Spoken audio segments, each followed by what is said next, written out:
excited to have Eliot Lewis sitting here with me. I'm excited too. You're on my first show on my newest platform. Excellent. I'm so excited. I'm honored. Yeah, I'm very excited about this because not only are you just a nasty guitar player, No. nasty. Okay, He I'll take plays with nasty. Hall & Oates. It's like the soundtrack of my life. Growing up, it's like the first boy band. And of course, my favorite song is going to be Sarah Smile, because Right. that's probably why I You was heard a named little that. of that tonight. Yeah, I was earlier. looking for you. You were, yes. He sang it right to me, you guys. Yeah. But speaking of soundtracks, you just are you're branching off independently and you're doing your own things. So tell everybody about that. And you do have that new single, Soundtrack. That's why we're going there. I do, yeah. Yeah. Well, I mean, I've been doing my own thing alongside Very the much. bands, right? And usually people don't know that because I'm obviously associated with people that are very famous. Right. First, the Average White Band for years, now with Hall & Oates. So, but fortunately for me, I've been able to maintain a nice little balance of having my own career alongside them. And yes, so I have a pretty new song. It's actually, the song has been out for a little while, but the video is just coming out. Video's next week. Now I intended for the video to come out right after the CD release, but because I wanted to get a few people in it, like Daryl Hall and John Oates and Kevin Bacon, it took a little bit longer than... Oh, Kevin Bacon? Kevin Bacon's in it. No big deal, guys. Exactly. No big deal. So it was a little bit of a delayed reaction from the time the CD came out to the video. Right. But the video is officially done. We're going to release it literally any day. How much fun was it? It was a lot of fun.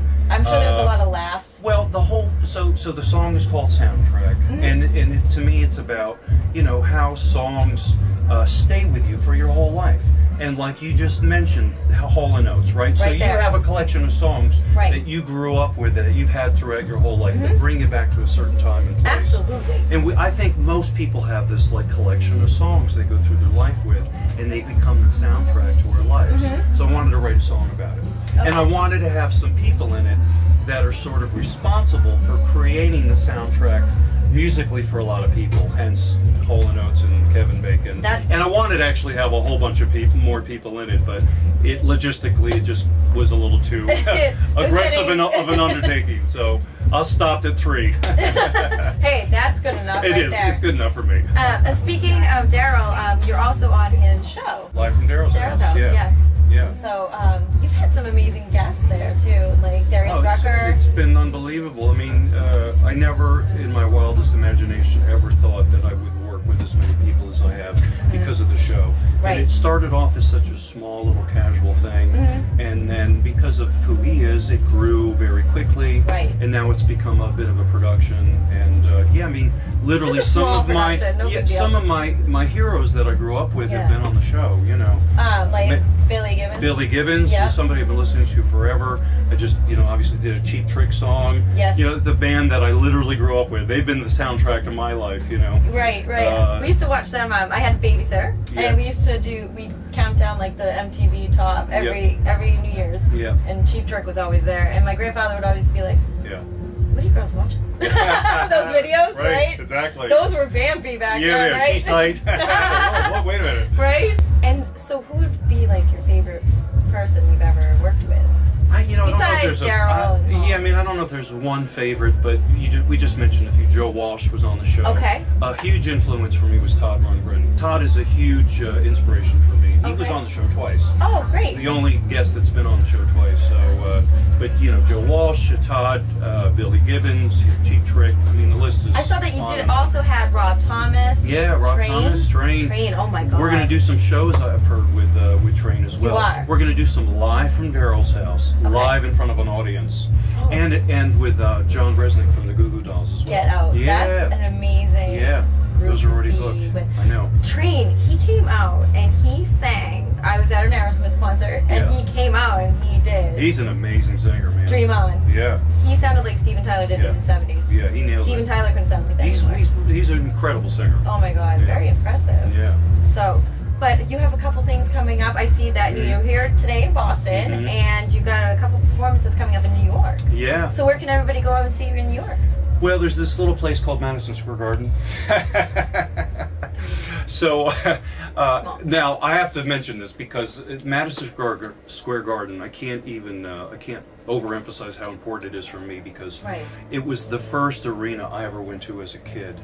Long story short, my best friend who I grew up with, who I started playing music with when I was in elementary school, his father was very much in the music business and took us as kids to Madison Square Garden every single week. Really? We would go see Alice Cooper, Peter Frampton, The Who, Elton John, and almost always I would meet them because he was in the music business. So it all revolved around Madison Square Garden. So the Garden was always my pinnacle of success in my life, my major bucket list dream. So it finally coming true. Okay. So that's happening with Hall & Oates. A couple weeks from now. Yeah, yeah, exactly. So the day before that, I booked my own solo show, like I did tonight. Like tonight here. Yeah, at a small place called the Cutting Room in New York City. Oh, I've heard of that. So yeah, it's a great little room. So it's going to be an amazing 2 nights for me. Nothing is better, I find, than a more intimate setting. Yeah, I mean, you get to be closer to your fans. Yeah, I love the big places because it's a rush, but I really prefer smaller places. I can actually see faces and see people and make some contact with. Absolutely. You know, that's my favorite thing to do. Yeah. Right. Yeah. So how can everybody contact you? Are you on Facebook, Instagram? Yeah, what's your deal? You have to be. I'm on all of it.